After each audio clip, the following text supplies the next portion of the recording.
दोस्तों, बहुत समय पहले की बात है। एक गांव में एक गरीब लड़का रहता था। उसका नाम गोविंद था। उसके माता पिता की मृत्यु के बाद वह गांव में अकेला ही रहता था और गांव में ही मजदूरी करता और अपना पेट पालता। लेकिन जब वह काम करके घर आता तो सोचता कि काश मैं भी अमीर बन जाता। तो इस सोचने से उसका मन खुशी हो जाता और वो सो जाता। लेकिन फिर गांव में जमींदार लोगों के पास काम करने जाता तो उनसे कहता कि मैं भी अमीर बनना चाहता हूँ।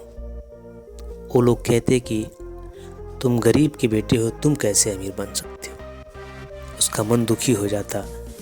फिर भी वो काम करता, घर आता, फिर वही सोच के ख्याल करता कि काश मैं भी अमीर हो जाऊं, और उसका मन खुश हो जाता और सो जाता। एक बार किसान के खेतों में काम कर रहा था। जमींदार के जो किसान लोग थे उनके खेत में वो काम करता था। उन्हीं के मेड़ से एक बौद्ध भिक्षु जा रहे थे। वो बौद्ध भिक्षु से आश्चर्य तरीके से पूछता है कि बाबा, मैं अमीर बनना चाहता हूँ, मैं कैसे अमीर बन सकता हूँ। तो वो बौद्ध भिक्षु बताते हैं कि इसके लिए तुम्हें मेहनत करना पड़ेगा, और तुम्हें मेहनत करने से पहले सोचना होगा कि तुम अमीर बनना चाहते हो, तो उस रास्ते को तुम्हें ढूंढना होगा और सही तरीके से मेहनत करना होगा। वो लड़का घर आता है और सोचता है कि सही तरीका क्या है मेहनत करने का, जिसके जरिए मैं अमीर बन सकता हूँ। उसके मन में ख्याल आता है कि मैं गांव में रहता हूँ और गांव में बस मुझे उतना ही मजदूरी मिलता है जितना मेरा पेट भर जाए, और इस पैसे से मैं कुछ कर नहीं पाऊंगा।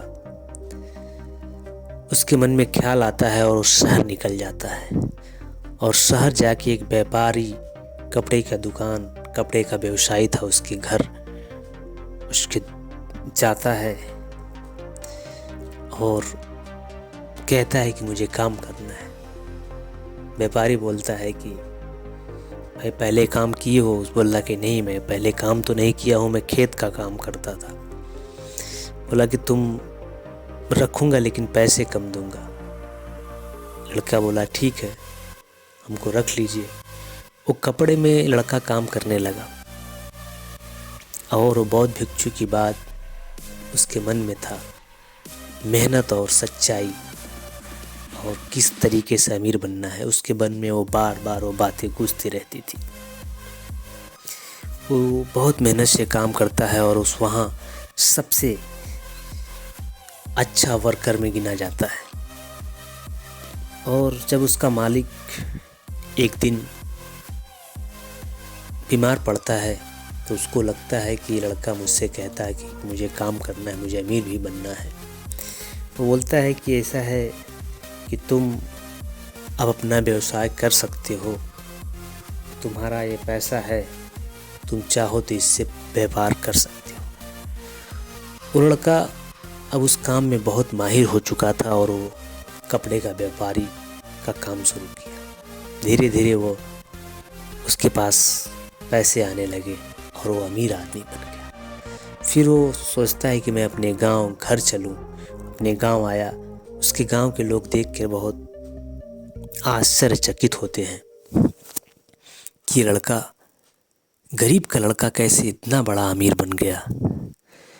तो उन लड़के से लोग पूछते हैं कि गोविंद, तुम तो यहाँ खेत में हम लोग का काम करता था, तुम कैसे इतना अमीर बन गया। वो लड़का बोलता है कि मालिक, जब मैं आपके खेत में काम करता था तो उसी मेड़ से एक बौद्ध भिक्षु जा रहे थे। मैंने उनसे पूछा कि बाबा, मुझे अमीर बनना है और मैं कैसे बन सकता हूँ। तो वो बौद्ध भिक्षु, बाबा मुझे बताएं कि तुम्हें मेहनत करना पड़ेगा और सही तरीके से मेहनत करना पड़ेगा, और ये जान के मेहनत करना पड़ेगा कि तुम अमीर कैसे बन सकते हो। तो मेरे मन में ख्याल आया कि मैं यहाँ काम करता हूँ और इस काम से बस मेरा पेट भरता है और कुछ पैसे मिल जाते हैं, लेकिन मैं ज़िंदगी भर ये काम कैसे कर पाऊँगा। कल बूढ़ा हो जाऊंगा, मेरे पिताजी से नहीं ये काम होता था जब बूढ़ा हो गए। तो इसलिए मैं शहर जाने के लिए सोच लिया और शहर गया तो एक कपड़े की दुकान पे काम करने लगा। और वही बौद्ध भिक्षु का बात मान के जो बाबा मिले थे हमसे कि ईमानदारी और मेहनत से काम करना, मेहनत से ही तुम अमीर बन सकते हो और तुम्हें कोई भाग्य या कुछ ऐसा कुछ नहीं है जो तुम्हें अमीर बना सकती है। वही बात मेरे मन में आ गया कि मुझे भगवान अमीर नहीं बना सकते हैं, मुझे मेरा मेहनत और सही काम, सही समझ ही मुझे अमीर बना सकती है। और इस ज़रिए से मैं उस कपड़े की दुकान पे गया, काम करने लगा, ईमानदारी से काम करने लगा। और जब मेरे मालिक जो दुकान मालिक थे, जब मैं काम में निपुण हो गया, वो बोले कि तुम जाके अपना व्यापार कर सकते हो। तो वही जो पैसा कमाया था वही व्यापार में लगा दिया और धीरे धीरे मैं भी एक बड़ा व्यापारी बन गया। तो इस कहानी का यही मतलब है कि किस्मत और भाग्य, आपका किस्मत आपकी मेहनत पे टिका हुआ है। सही मेहनत करके आप अमीर बन सकते हैं। इस कहानी का सार सिर्फ यही है कि भाग्य आपका तभी बदलेगा जब आप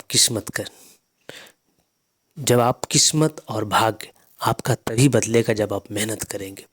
सही दिशा में मेहनत करने का ही वो राज है जिससे आप सफल बन सकते हैं।